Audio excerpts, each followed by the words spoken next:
Ya, oke guys, selamat sore. Kembali lagi bersama saya. Hari ini hari Jumat, guys. Ya, akhir pekan nih. Gimana kabar portofolio kalian? Ya, semoga tetap hijau ya, guys ya, tetap cuan begitu. Ya, hari ini hari Jumat, tanggal 2 Desember ya, sekitar jam 3 sore begitu. Ya, kita akan membahas saham requestan, guys. Ya, sebetulnya hari ini saya mau bahas Indi begitu ya. Cuman karena ada yang request MEDC ini, makanya saya hari ini akan khusus ya membantu begitu, membantu analisa terkait dengan laporan kuartal 3-nya dari MEDC ini. Ya, ini juga udah lama juga sih keluar begitu, tapi baru saya bahas. Ya, apa ya namanya, kalau nggak ada yang request juga pasti nggak saya bahas sih guys, kayak gitu ya. Tapi karena berhubung ada yang request dan juga niatin saya untuk membantu analisa begitu ya, udah kita bahas aja sekarang ya. Oke, langsung aja di sini. MEDC ya, seperti yang kita ketahui, MEDC ini atau Medco Energi ini adalah perusahaan di bidang eksplorasi ya, eksplorasi dan juga produksi minyak dan gas, guys ya. Jadi ini merupakan emiten minyak lah begitu ya. Nah, untuk minyak sendiri memang beberapa waktu lalu itu harganya ambles ya, anjlok begitu. Cuman mulai rebound lagi nih kayak gitu ya, udah mulai rebound ya. Gimana nih potensinya untuk emiten-emiten minyak ya, khususnya juga MEDC ini? Ya langsung aja ya. Ya pastinya saya juga mempertimbangkan dari laporan keuangannya, Pak ya. Tetap itu. Jadi untuk isu-isu yang beredar begitu ya saya kesampingkan, yaitu nomor dua lah ya. Yang nomor satu itu ya tetap laporan keuangannya. Oke, kuartal 3 ini juga kayaknya udah lama banget ya ini keluar gitu. Ya, ini sempat saya juga punya guys ini ya. Sempat dulu punya ini barang, cuman memang sudah saya jual guys waktu itu di harga satu satu berapa ya itu? 1090 kalau nggak salah, atau 1190 saya lupa. Nah, itu saya TP guys. Nah, kenapa saya TP? Karena pertama saya masih nyangkut di BSSR begitu. Jadi saya jual MEDC ini untuk average down ya, average down BSSR begitu. Jadi ya udah, ini saya lepas guys kayak gitu. Kemudian karena keduanya ini kan saya kan pegang itu sektor energi dan juga sektor perbankan guys ya. Jadi memang untuk energi sendiri memang saya lebih prefer ke batu bara kayak gitu. Nah, daripada perminyakan, makanya untuk minyak ini saya jual, saya pindah ke atau saya tambahin muatan ke batu bara guys kayak gitu. Jadi saya udah nggak pegang lagi. Ya bukan berarti juga laporan keuangannya bagus atau bagaimana begitu, karena memang pure murni untuk average down BSSR begitu. Sekarang udah hijau guys. Ya bersyukur sih. Oke, lanjut. Langsung aja di sini, yang pertama aset dulu ya guys ya. Kalau aset ini seperti biasa itu kita bandingkan dengan kuartal 2 guys. Kuartal 2 di tahun 2022. Kenapa? Karena memang ya itu adalah kuartal yang update-nya guys. Kita coba ke atas dulu. Ini dalam satuan dolar ya guys ya. Satuan penuh dolar Amerika, kursnya 14.200-an kalau nggak salah ya. Oke, lanjut aja. Kita lihat asetnya dulu guys. Ya, kuartal 2-nya 371 juta guys, dolar ya. Kemudian kuartal 3-nya 526 juta dolar. Kalau kita lihat sekilas di sini itu ada kenaikan aset yang awalnya 371 juta menjadi 526 juta. Ya, kenaikannya ya hampir 200 juta dolar ya guys ya. Maksud saya memang untuk aset ini MEDC ini bertumbuh ya. Yang awalnya 300 jutaan menjadi 500 jutaan, berarti nggak ada masalah guys asetnya ya. Asetnya lancar begitu. Kemudian sekarang untuk, nah ini liabilitas. Liabilitas dibagi menjadi dua guys ya, jangka panjang dan juga jangka pendek begitu. Kita lihat untuk jangka pendeknya dulu, kita bandingkan dengan kuartal sebelumnya begitu. maka didapatkan liabilitas. Nah ini ya, untuk liabilitas sendiri untuk jangka pendeknya guys, kuartal 2 dulu ya. Kuartal 2 itu 1,5 miliar dolar. Ya ini ya miliar gede ya guys ya. Ini di kuartal 2 loh ya. Kemudian untuk kuartal 3-nya jumlah liabilitas 1,2 miliar. Oke, di sini kalau kita lihat untuk liabilitas jangka pendeknya sendiri itu mengalami penurunan guys, atau hutang-hutangnya itu sudah mulai berkurang ya untuk jangka pendeknya. Yang awalnya itu 1,5 miliar dolar di kuartal 2, kemudian di kuartal 3-nya itu menjadi 1,2 miliar dolar seperti itu ya. Ini menurut saya bagus sih ya. Jadi untuk perusahaan ini ada usaha untuk mengurangi hutang-hutangnya atau membayar hutang-hutangnya, khususnya adalah jangka pendek. Nah, kalau kita lihat sendiri untuk jangka panjangnya di sini, jangka panjang. Nah, ini untuk kuartal 2-nya 3,9 miliar dolar ya guys ya. Kalau kuartal 3 kita lihat ya 5,2 miliar dolar guys. Sorry, yang ini ya 3,9 miliar dolar. Oke ya, untuk liabilitas atau hutang jangka panjangnya sendiri itu stagnan, artinya belum berkurang guys ya, bertambah sedikit sih, tapi ya saya anggap stagnan begitu ya, karena memang pertambahannya kecil sekali begitu ya. Oke, itu ya guys ya. Jadi untuk liabilitas jangka pendek itu ada pengurangan guys, kemudian untuk liabilitas jangka panjangnya tetap begitu. Kemudian untuk jumlah liabilitasnya sendiri di kuartal 3 itu adalah 5,2 miliar. Ini kalau kita bandingkan dengan kuartal 2 jumlah liabilitasnya 5,4 miliar dolar, artinya di sini ada pengurangan atau ya pengurangan ya guys, pengurangan liabilitas atau hutang-hutang yang begitu ya. Ya, untuk kalau kita lihat di sini liabilitasnya, jumlah liabilitasnya memang ada usaha ya, sekali lagi ada usaha dari MEDC ini untuk mengurangi hutang-hutangnya ya. Itu menurut saya juga bagus sih kayak gitu. Cuman untuk kalau kita bandingkan dengan ekuitas ya, nanti utang ini kita bandingkan ya guys ya, apakah masih worth it atau enggak. Nanti kalau kita bandingkan dengan ekuitas yang maka didapatkan DER-nya begitu ya. Kalau DER-nya di bawah 1 berarti hutang-hutangnya tidak lebih besar daripada modal yang dia punya kayak gitu. Tapi kalau di atas 1 ya hutang-hutangnya ya lebih besar tentunya dari apa yang modal yang dia punya kayak gitu. Jadi yang bagusnya memang di bawah 1 guys kayak gitu. Udah langsung aja kita lihat dulu ekuitasnya guys di sini. Jumlah ekuitas yang diatribusikan kepada pemilik entitas induk. Oke guys, ingat di sini ya guys ya. Jadi untuk ekuitas dan laba itu harus dibandingkan dengan kuartal yang sama di tahun sebelumnya guys.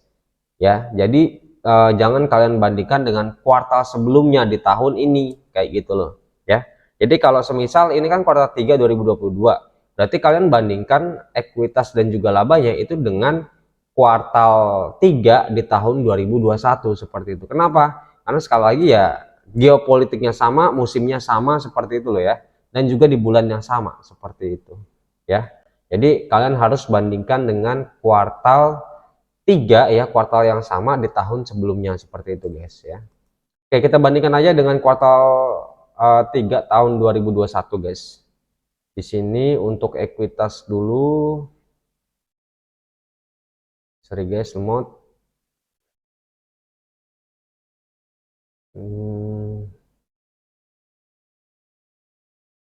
Ekuitas.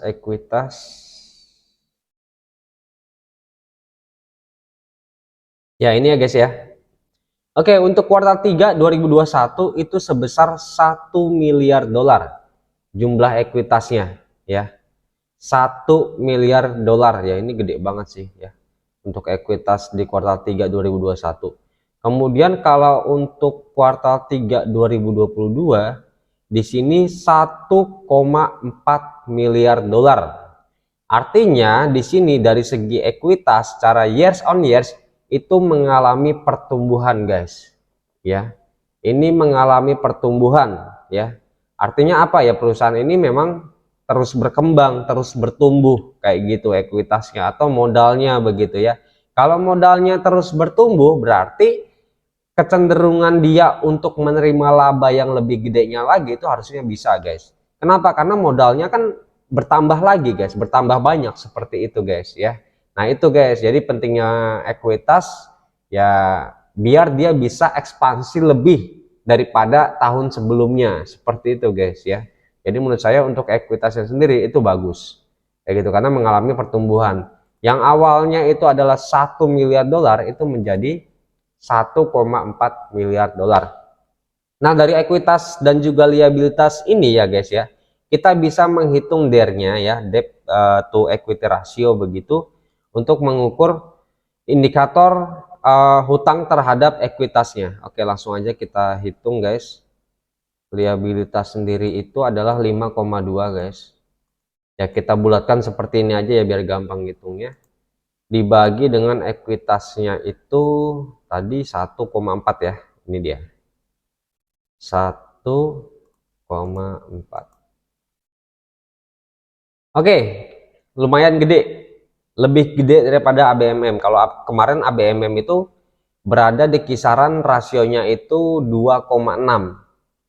Dan untuk MEDC ini itu berada di rasio 3,7 guys, ya. Artinya hutang-hutangnya itu lebih gede daripada ekuitasnya. Ya menurut saya ini udah warning ya guys ya. Maksudnya gini loh guys.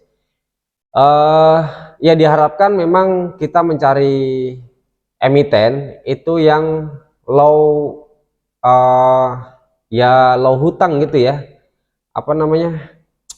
Low liabilitas begitu. Kenapa? Karena maksud saya, jadi ada dua pilihan ketika si perusahaan ini punya hutang yang banyak begitu. Apakah dia nantinya labanya itu mau dijadiin dividen atau mau membayar hutang-hutangnya seperti itu loh guys ya. Artinya ketika perusahaan memiliki hutang yang banyak begitu, kecenderungan dia untuk membayar dividen itu pun juga kecil kayak gitu guys. Ya jadi hati-hati kayak gitu. Cuman di sini kalau kita lihat ya, kalau kita tambahin asetnya tadi kan ada aset nih di sini. Aset, total asetnya aja kita lihat di sini. Nah, ini 6,8 miliar dolar ya. Itu memang ya sudah pasti itu bisa melunasi hutang-hutangnya ya. Semoga aja MEDC ini ya ekuitasnya terus bertumbuh tiap tahunnya guys. Ya ini juga secara historik kalau kita lihat dari 2021 sampai 2022 ini memang ini sudah turn around kayak gitu. Turn around dari labanya sendiri dan juga ekuitasnya terus bertumbuh ya. Semoga aja kita doakan MEDC ini memiliki ekuitas yang terus bertumbuh sehingga ya saya harapkan juga bisa lebih besar ekuitasnya daripada utang-utangnya kayak gitu guys ya. Tapi ya seperti itu ya guys ya, untuk sekarang memang liabilitasnya lumayan serem guys ya, berada di kisaran tadi rasionya adalah 3,7 ya, padahal dari yang bagus itu rasionya itu di bawah 1 guys kayak gitu. Kalau di atas 1 berarti memang liabilitasnya sendiri lebih dari ya gede, maksudnya kayak gitulah ya. Itu sih guys ya, jadi hati-hati untuk liabilitasnya sendiri. Kemudian selanjutnya guys, di sini kan kita udah tahu ekuitasnya. Sekarang untuk labanya, laba. Oke, ini ya. Laba rugi komprehensif yang dapat diatribusikan ke entitas induk di kuartal 3-nya itu sebesar 434 juta dolar. Kita bandingkan dengan 2021, guys. Di sini labanya ya 66 juta dolar, artinya ada kenaikan yang cukup signifikan sekali ya dari si apa namanya dari 2021 kuartal 3-nya guys. Kayak gitu berarti kenaikannya kurang lebih 24 kali 2 ya hampir 4 kali lipat guys. Ya, hampir 400%-an nih di kuartal 3 ini. Kalau kita bandingkan secara years on years begitu gitu. Tapi kalau kita lihat di IPS, RTI guys, IPS-nya itu mengalami penurunan. Nah, kenapa seperti itu guys? Jadi untuk di RTI itu IPS itu adalah revenue-nya, begitu loh, kenaikannya. Nah, kalau kita lihat, kalian juga boleh buka di RTI guys, MEDC guys. MEDC itu EPS di kuartal 3-nya itu adalah 84 guys per share-nya. Nah, kalau kita lihat di sini kan ada peningkatan ya guys ya. Tapi kenapa untuk EPS di RTI ini itu mengalami penurunan seperti itu. Nah, kalau kita bandingkan dengan kuartal 2, kita lihat di sini untuk labanya. Nah, ini 234 juta, kuartal 3-nya menjadi 434 juta guys. Nah, kalau di sini kan kita melihat itu naik ya guys ya. Jadi naik, tapi kenapa IPS-nya di RTI turun? Jadi untuk IPS sendiri itu adalah kenaikannya guys. Ya, kenaikannya berapa sih? Nah, itu yang dikonversikan ke dalam IPS. Seperti itu. Jadi untuk dari kenaikan dari kuartal 1 ke kuartal 2 itu lebih gede memang daripada kenaikan kuartal 2 ke kuartal 3. Makanya IPS di kuartal 3 itu berkurang daripada IPS di kuartal 2 seperti itu. Tapi sekali lagi jangan bandingkan kalian dengan kuartal 2 2022. Jadi bandingkan itu dengan kuartal 3 di tahun 2021 guys, seperti itu. Kalau kita bandingkan secara years on years, begitu kita bandingkan dengan kuartal 3 2021, itu tentunya mengalami kenaikan. Kayak gitu ya, kenaikannya sangat luar biasa sekali IPS-nya. Yang awalnya itu 5 per share-nya ya, itu menjadi 84 per share. Ini menurut saya juga bagus kayak gitu. Kemudian didapatkan untuk EPS anualisnya sendiri itu udah 324 guys. Kayak gitu guys. Ya. Oke, jadi di sini kesimpulannya laporan keuangannya ya ekuitas dari aset sendiri ya guys ya. Aset bertumbuh, kemudian ekuitas bertumbuh, laba bertumbuh. Satu yang kurang worth it yaitu hutang-hutangnya ya.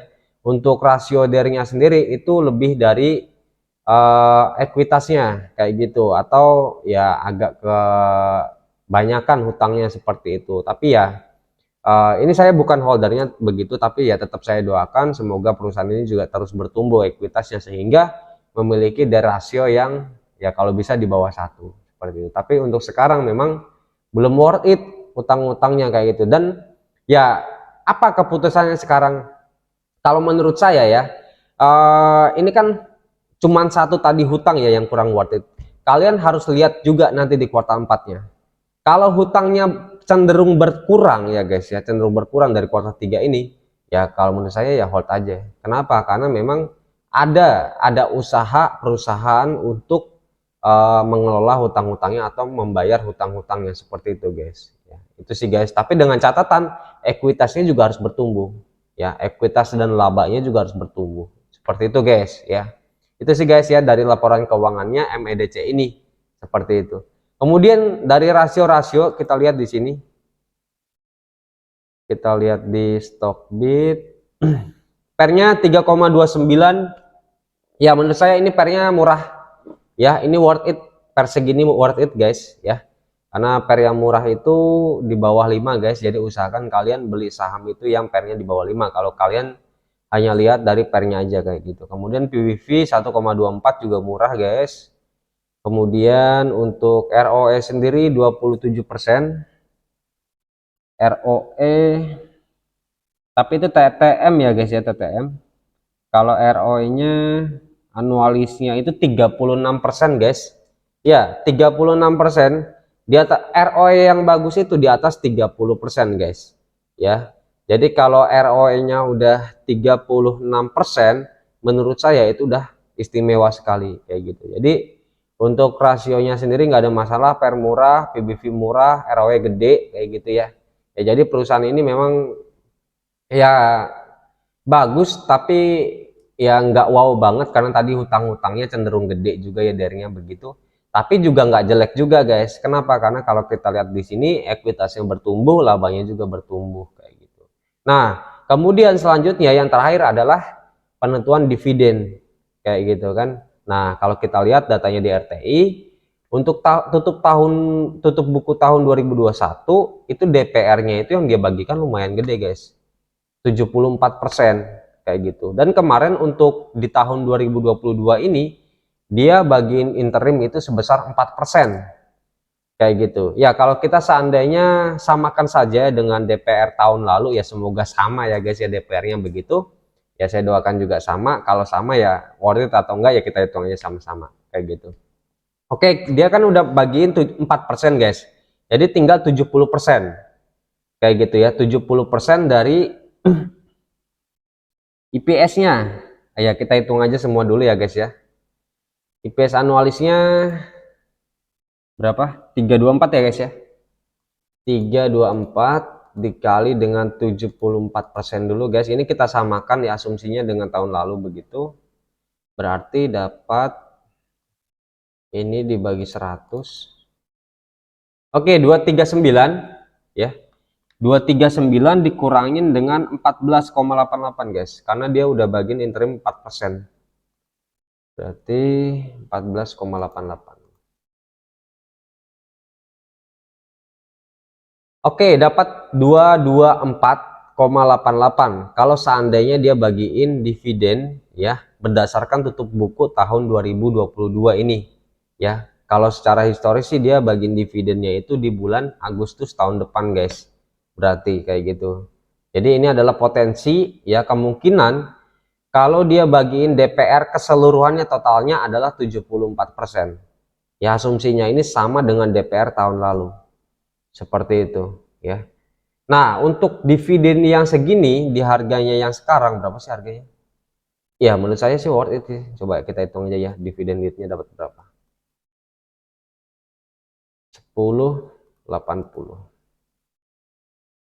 Oke, 20% guys. Ya, ini lumayan worth it sih guys ya. Ini gede banget sih ya. Bahkan bisa menyamai dividen yield dari batu bara. Tapi ini sekali lagi guys, dengan asumsi kalau dia bagiin dividen berdasarkan tutup buku tahun 2022 dan DPR-nya itu adalah 74% total DPR-nya interim plus final.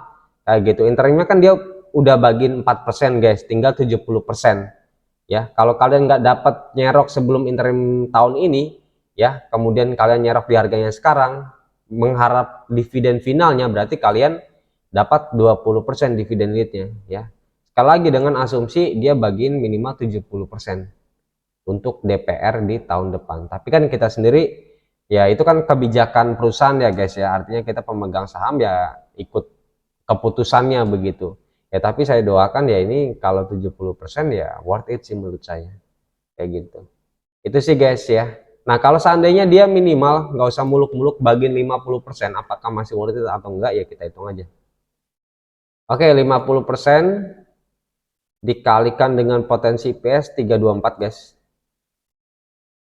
324 dibagi 100. Oke, sorry guys, coba kita hitung lagi. 50% dikali dengan 324, ini dibagi 100 ya 162 guys. Kalau 162 kan ini masih dikurangin dengan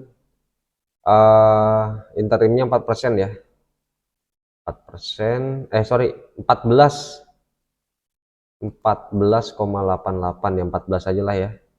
Dapat segini dibagi dengan 1080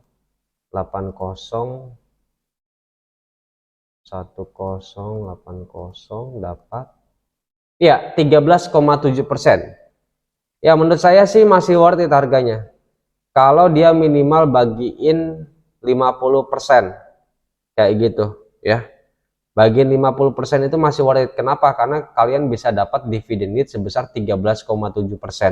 Apalagi kalau dia bagiin DPR sebesar minimal ya 70%, ya dividen yieldnya kalau kalian nyerok harga sekarang itu bakal dapat 20%an. Apalagi kalau kalian nyerok sebelum harga 1.900 800, kalau menurut saya sih worth aja guys ya. Karena saham ini masih worth it, cuman memang tadi hutang-hutangnya agak sedikit bengkak ya guys ya.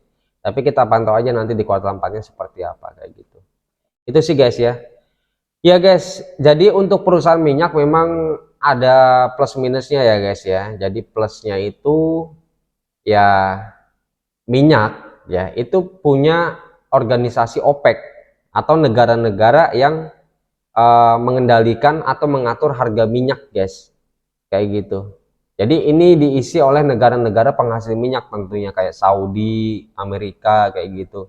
Nah, OPEC ini itu tujuannya didirikan itu agar harga oil itu tidak jatuh, guys. Ya, tidak, kalaupun jatuh itu hanya koreksi, artinya tidak terlalu dalam begitu. Nah, ini plusnya si emiten minyak, guys. Jadi ya diuntukkan di situ dengan harga minyak yang apa ya, cenderung bahkan cenderung naik ya, karena minyak itu kan dibutuhkan di mana-mana seperti itu, sebagai kendaraan, sebagai bahan bakar perusahaan begitu ya, banyak dan sebagainya kayak gitu ya. Itu sih guys positifnya, karena dia punya organisasi pelindung harganya yaitu OPEC kayak gitu. Kalau batu bara kan nggak ada, guys. Ya batu bara nggak ada, guys. Ya jadi tergantung sentimen pasar, tergantung supply and demand, tergantung ya geopolitik juga seperti itu ya. Itu sih guys ya, itu positifnya. Tapi kalau negatifnya sendiri ya apa ya guys ya, ya kembali lagi EBT ya guys ya, energi terbarukan begitu. Ya tapi kalau menurut saya sih ya memang kendaraan listrik pengganti kendaraan minyak itu memang worth it. Cuman tidak secepat itu untuk apa ya, beralih langsung begitu ya. Tidak secepat itu guys, pasti butuh waktu. Apalagi kan stasiun pengisian bahan bakar listrik juga kan belum ada, masa ya mau mogok di jalan kan juga nggak mungkin kayak gitu loh guys. Ya itu sih guys ya, jadi kesimpulannya memang MNDJ ini prospeknya menurut saya masih bagus, laporan keuangannya ekuitas laba bertumbuh seperti itu, cuman tadi DR-nya agak gede ya, dari rasio PER-nya murah, PBV murah, ROE-nya gede 37%-an, bagus itu. Kemudian dari segi valuasi dividen ya minimal dia bagian 50% aja itu udah worth it kayak gitu. Kemudian kalau bagian 70% itu apalagi sangat worth it. Bisa sampai 20% dividen yieldnya seperti itu guys ya. Itu sih guys ya, pantau aja nanti RUPS-nya seperti apa, mungkin tahun depan kayak gitu. Oke guys, mungkin video saya terkait dengan MEDC ini cukup sampai di sini. Jika video ini membantu, jangan lupa untuk subscribe. Sampai jumpa di lain waktu. See you semua, bye.